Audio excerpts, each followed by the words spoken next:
Bhaskar astrology की तरफ से मैं शिल्पा आपको स्वागत करती हूँ for a brand new podcast episode. अभी गोवा में जो 2 दिन का सेमिनार हुआ था, वहां पे मुद्गल जी ने बहुत सारे टॉपिक्स को बहुत डिटेल में बताए थे, पर फिर भी हमारे जो स्टूडेंट्स हैं उनको 1-2 क्वेश्चंस अभी भी रह गए मन में। तो ये जो एपिसोड है आप सबके लिए बहुत ही इम्पोर्टेंट होने वाला है, स्पेशली हमारे जो स्टूडेंट्स हैं जो इसके पहले क्लासेस मिस किए हो। इस सेशन में जो ग्रहों के फल के बारे में अभी तक स्टूडेंट्स को पूरी तरीके से समझ में नहीं आए, आपको बहुत ही इंपॉर्टेंट होने वाला है ये वाला एपिसोड। तो let's welcome Mudgal sir to a brand new podcast episode. Welcome sir. Thank you. तो आज का जो टॉपिक है वो ये है कि किस प्रकार बुध फल देता है और कैसे उस फल का इफेक्ट हमें मिल सकता है। शायद हमारे जो स्टूडेंट्स हैं जो इसके प्रीवियस क्लास मिस किए हैं उनमें से बहुत सारे क्वेश्चंस यही आए हैं। तो उधर ही शुरू करते हैं कि सुर और असुर श्रेणी जो है वो कहाँ से शुरू होता है, वो डिफरेंशिएशन क्या होता है। देखिए, मैंने सारी बातें आप लोगों को पूरी तरह से बताई थी और ये अच्छी बात है कि बुध ग्रह फल कैसे देता है इसको तो टेक्निकली आपने जान लिया, लेकिन बुध की एक विशेष बात होती है और आप लोगों के साथ समस्या क्या है कि जब मैं बोलता हूं तो कॉपी पेन लेकर आप लोग नोट करना शुरू कर देते हैं, मेरी बात को सुनते नहीं हैं। जबकि जब बात बोली जाए उसको सुनना चाहिए, बाद में आप चाहें तो नोट लगा लें, कोई दिक्कत नहीं है, लेकिन आप लोग नोट पहले लगाते हैं, आपका ध्यान कहीं और होता है और सारी समस्या इसीलिए पैदा होती है। जी, आई थिंक बिल्कुल सही, क्योंकि जब हम इंफॉर्मेशन लेते हैं तो सबसे पहले नोट्स कर लेते हैं। तो ये डेफिनेटली इस मेथड को हम ट्राई करेंगे। पर ये जो मर्क्यूरी को प्रेडिक्ट करने का जो कंफ्यूजन है वो कहाँ से शुरू होता है। देखिए, मरकरी तो जो मैंने आपको बताया उसकी दृष्टि का फल, उसके स्थान का फल, वो तो आप लोग फ्रिक्वेंटली कर ही लेते हो, मैंने एग्जाम्पल्स में भी देखा सेमिनार में। लेकिन बुध की एक विशेष बात होती है, क्योंकि ग्रहों के फल देने की तो एक टेक्निकल प्रक्रिया होती है, लेकिन उसके साथ इसमें एक आध्यात्म भी समाया हुआ रहता है। तो ज्योतिष को आपको पूरी तरह से समझना है तो टेक्निकल के साथ साथ उसके आध्यात्म को भी समझना होगा, तो ही आप इसमें पारंगत हो सकते हैं। ये एक अलग बात है कि आपने फलित कर लिया और कर लिया, लेकिन उसमें कुछ ना कुछ बाकी रह जाता है। जी सर। तो सबसे पहले तो आप यह ध्यान में रखिए कि बुध को ज्योतिष में नपुंसक ग्रह कहा गया है। और यहाँ नपुंसक होने का मतलब क्या है?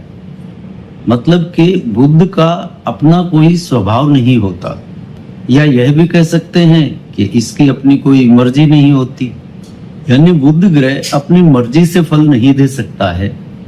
और आप लोगों ने फ्रिक्वेंटली सुना होगा या पढ़ा होगा कि बुध ग्रह जिस ग्रह के साथ बैठ जाता है उसके जैसे फल देने लगता है।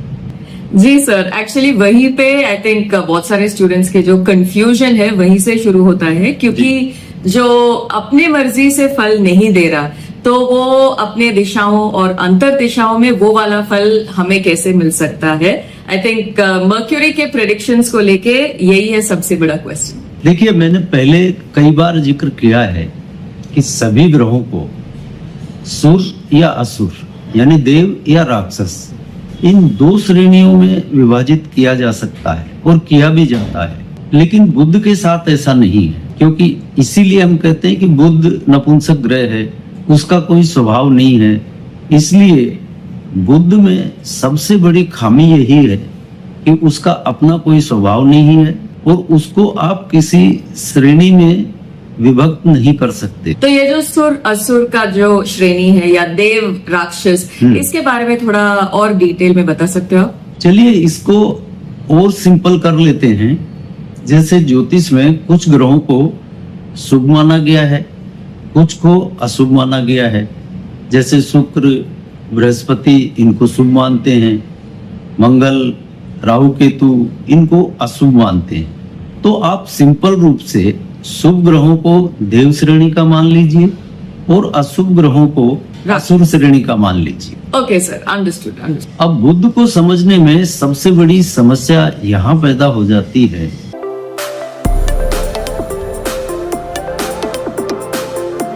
कि ज्यादातर लोग यह समझते हैं कि बुध यदि पाप ग्रहों के साथ बैठा है तो पाप फल देगा, शुभ ग्रहों के साथ बैठा है तो शुभ फल देगा। और यही बात बुध को समझने में या कह लें बुध के फल जानने में सबसे बड़ी अड़चन है। इस सूत्र से आप बुध के सही प्रिडिक्शन कभी भी नहीं कर सकते, चाहे जितने सूत्र लगा लीजिए। यदि आप मानेंगे कि शुभ ग्रह के साथ बुध शुभ फल देगा, अशुभ के साथ अशुभ देगा, तो आप कहीं नहीं पहुंचेंगे, बात ही खो जाएगी। जी, समझ गए। अब यहाँ मैंने जैसे कहा कि बुध की अपनी स्वयं की कोई मर्जी नहीं होती और इसीलिए उसको नपुंसक ग्रह माना गया है। अब बुध चाहे शुभ ग्रहों के साथ बैठा हो चाहे अशुभ ग्रहों के साथ बैठा हो, उससे उसके फल देने में कोई फर्क नहीं पड़ता है। अब आपकी बात मान भी ली जाए कि बुध शुभ या अशुभ ग्रहों के साथ बैठा है तो वह वैसे ही फल देगा। अब मान लीजिए कुंडली में बुध कहीं अकेला बैठा हो, तब क्या करेगा? उसकी तो अपनी कोई मर्जी नहीं है और अकेला बैठा है, तो क्या वह फल ही नहीं देगा? और यह बात मैं आपसे पूछता हूं, अब बताइए।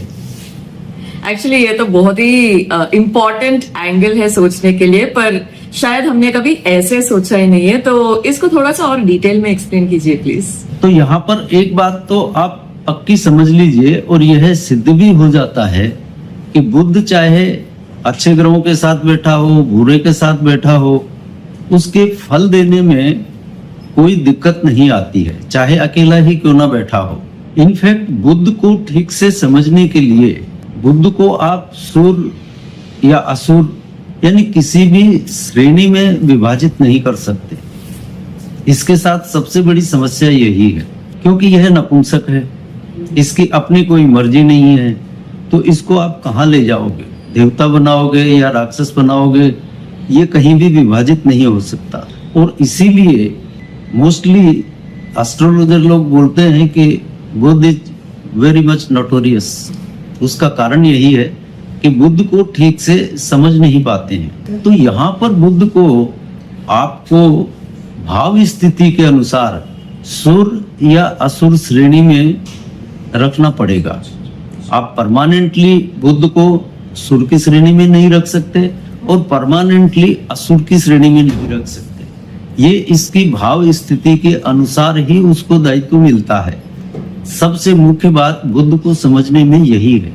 यदि इसको आप ध्यान से समझ लेंगे तो फिर बुध के प्रेडिक्शन में कहीं भी मात नहीं खाएंगे। जी, तो फिर आगे का प्रश्न यही है कि इसको फिर हम किस तरीके से तय करेंगे? अब देखिए फल कैसे देगा, ये आपको किसी सूर्य या असुर श्रेणी के ग्रहों के साथ बैठे होने की वजह से तय नहीं करने पड़े। बुध को प्रिडिक्ट करते समय सिर्फ इतना ध्यान रखिए कि यह अपनी मिथुन राशि से कितनी दूर बैठा है। मिथुन इसकी स्वयं की राशि है, बस उससे जो इसकी दूरी है आप उस दूरी को ध्यान में रखिए, तो आपको इसके बिल्कुल सही लक्षण पता चल जाएंगे कि यह सुर है या असुर है। जी, समझ गए सर। जी समझ गए। तो इसी थियोरी को एक उदाहरण के साथ आप समझा सकते हो?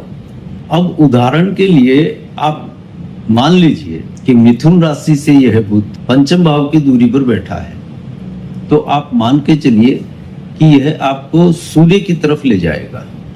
यहाँ यह पंचम भाव के फल देगा मोटे तौर पर। अब यहाँ पंचम भाव के जो भी फल हैं, जैसे लोभ लालच नहीं होता, आत्मा का अच्छा होता है, यह वैसे कुछ फल देता है यदि यह अपनी स्वयं की राशि मिथुन से पंचम भाव की दूरी पर बैठा हो तो। और इसी तरह मान लीजिए यह अपनी मिथुन राशि से 11वें भाव पर यानी मेष राशि में बैठा हो तो क्या करेगा? तो इस स्थिति में यह शनि के अनुरूप फल देगा, यानी 11वें भाव के फल थोड़ा स्वार्थ, लोभ, लालच, इच्छा पूर्ति, यह गुण समा जाएंगे। यानी एक तरफ पंचम भाव की दूरी होने पर यह सूर्य के फल दे रहा है, दूसरी तरफ 11वां होने पर यह सारे गुण इसमें शनि के समा जाएंगे। यही इसकी मुख्य समझने की बात है। बुद्ध को इस रूप में समझ लिया तो फिर यह बहुत आसानी से आपको सही प्रिडिक्शन तक ले जाएगा। जी जी, तो ये किस राशि में बैठकर किस अनुरूप में वो फल देगा, मतलब इसको आप थोड़ा सा डिटेल में बता सकते हो? मतलब आप ये चाहते हो कि मैं एक एक भाव के बारे में बताऊं? जी जी। अब मोटे तौर पे मैंने आपको बता दिया कि यह अपनी मिथुन राशि से जितनी दूरी पर बैठा है उस दूरी के अनुसार देगा। फिर भी आप चाहते हैं कि मैं अलग अलग भाव के बारे में बताऊं तो वो भी बता देता हूं। अब मान लीजिए बुध अपनी स्वयं की मिथुन राशि में ही बैठा है तो यह मंगल के अनुरूप फल देगा। आप यह मान लीजिए, क्यों कि इसकी दूरी वहां पर एक भाव की ही है, मंगल के अनुरूप फल देगा। इसे आप पक्का समझिए। जी ओके। अब मान लीजिए बुध कर्क राशि में बैठा है, यानी अपने भाव से अपनी राशि से दूसरा, तो यह शुक्र के अनुरूप फल देगा। यहाँ ध्यान रखने वाली बात यही है कि यह शुक्र के अनुरूप फल देगा।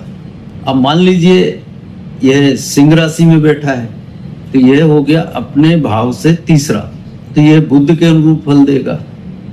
अब यहाँ पर मजे की बात यह है कि बुध की अपनी कोई मर्जी नहीं है तो खुद के अनुसार तो दे नहीं सकता, तो यह अपने भाव से तीसरा होगा। यानी काल पुरुष की कुंडली में तीसरे भाव का मालिक बुध है तो यह फिर लगन के अनुरूप ही फल देगा। यहाँ ध्यान इसमें रखना यही है। अब यहाँ लगन के अनुरूप फल देगा मतलब मंगल के अनुसार फल देगा। समझ गए? जी जी समझ गए। अब मान लीजिए यह कन्या राशि में बैठा है, यानी अपनी मिथुन राशि से चतुर्थ, तो यह चतुर्थ यानी ये चंद्रमा के अनुरूप फल देगा। सिंपल सी बात है, सभी भावों में आप देखते जाओ ये एग्जैक्टली वही ग्रह बन जाता है। जहां इसको साथ पाप ग्रह का मिला वहां ये भाव स्थिति के अनुसार होता है। ऐसा नहीं है कि किसी के साथ हो गया या अकेला है, वो थ्योरी गलत है। एक्चुअल थ्योरी ये है। और यही बुध मान लीजिए तुला राशि में बैठा है तो ये अपनी मिथुन राशि से फिफ्थ होगा, तो ये अगेन सूर्य के जैसा फल देगा। जो हमने ऊपर बात की अभी, ये सूर्य के फल देगा वहां पर जी। अब ये मान लीजिए वृश्चिक राशि में बैठा है तो अपने भाव से छठा हो जाएगा। छठा हो जाएगा यानी ये राहु के अनुरूप फल देगा, पूरा राहु बन जाएगा वहां पर। अब आप इसको वहां पाप ग्रह कहो पुण्य ग्रह कहो, यहाँ वृश्चिक राशि में बैठकर ये क्या करता है, अपने भाव से छठा हो जाता है। और छठा होने की वजह से ये जातक की सोच को बढ़ा देता है, और कुछ नहीं करता, सोच को बढ़ा देता है। काम में उतावलापन नहीं रहता, जो भी प्लानिंग से काम करता है, कहने का मतलब ये। अब यही बुध मान लीजिए धनु राशि में बैठा हो तो अपनी मिथुन राशि से सातवां हो जाएगा। अगेन ये शुक्र के अकॉर्डिंग फल देगा। अब यहाँ दूसरी जो भी बातें हो, शादी विवाह वैवाहिक जीवन के मामले में अच्छे फल दे देता है वहां पर। अब मान लीजिए यही बुध मकर राशि में बैठा है तो यह अपनी मिथुन राशि से अष्टम हो जाएगा, एट्थ हो जाएगा। तो ये नकारात्मक मंगल यानी जो वृश्चिक का मंगल होता है उसके फल देगा। यहाँ पे ये खराबी करता है। और यही बुध मान लीजिए कुंभ राशि में बैठा है तो अपने भाव से नाइन्थ होगा, तो ये नवम यानी ये गुरु के फल देने में सक्षम रहता है। ये यहाँ पर कुंभ राशि में बैठकर बहुत बढ़िया फल देता है, जातक का भाग्य भी साथ देता है। अब यही बुध मान लीजिए मीन राशि में बैठा हो तो अपनी राशि से मिथुन से 10वां हो जाएगा। अगेन ये शनि के अनुसार फल देगा, यानी मिथुन से दूरी 10वें भाव की है तो वहां पर ये शनि के ही फल देगा। और इसी तरह ये मेष राशि में बैठा है तो अपने भाव से एकादश होगा, तो यहाँ भी ये शनि के अनुरूप ही फल देगा। यहाँ शनि के अनुरूप फल देने से मतलब क्या है कि आदमी में थोड़ी स्वार्थ, लोभ, लालच, इनकी भावनाएं बढ़ जाती हैं। और अब आपका बच गया लास्ट, मान लीजिए ये वृष राशि में बैठा हो तो अपनी मिथुन राशि से द्वादश हो जाएगा। वहां पर ये पूरी तरह से केतु के फल देता है, यानी आदमी में थोड़ा उतावलापन रहता है, जल्दबाजी होती है, काम करने में हिला वाला नहीं करता, जो भी करना है फटाफट करता है और मस्ती से जीता है, पूरे आनंद लेता है जिंदगी के। तो बस ये सारा बुद्ध की है। आप बुद्ध को जो मैंने फल आपको बताए, जो टेक्निकली कैसे फल देता है, उसके अलावा आप आज जो मैंने बात क्लियर की, हालांकि ये बात मैंने वहां पर भी बोली थी, लेकिन आप इसको एक बार समझ लीजिए, इस पैटर्न पे इसको आप देखेंगे तो बिल्कुल करेक्ट रिजल्ट पे पहुंच जाएंगे, फिर ज्यादा कुछ करना नहीं पड़ेगा। ठीक है, आया समझ में ये? जी फॉर श्योर। अभी जहां तक बुद्ध का प्रश्न है, आई थिंक सारे स्टूडेंट्स को एकदम क्लियर आइडिया है, और इसी तरीके से अगर आप सबको समझ में आ गया हो तो please do like the video, वैसे ही शेयर करें, सब्सक्राइब करें। धन्यवाद। हमारे सारे स्टूडेंट्स की तरफ से जितने भी प्रश्न हैं उनको पेशेंटली आंसर करने के लिए sir thank you very very much, बहुत बहुत धन्यवाद। जय जय सिया राम। ऐसे एक और पॉडकास्ट एपिसोड पे मिलते हैं। जरूर नमस्कार। जरूर।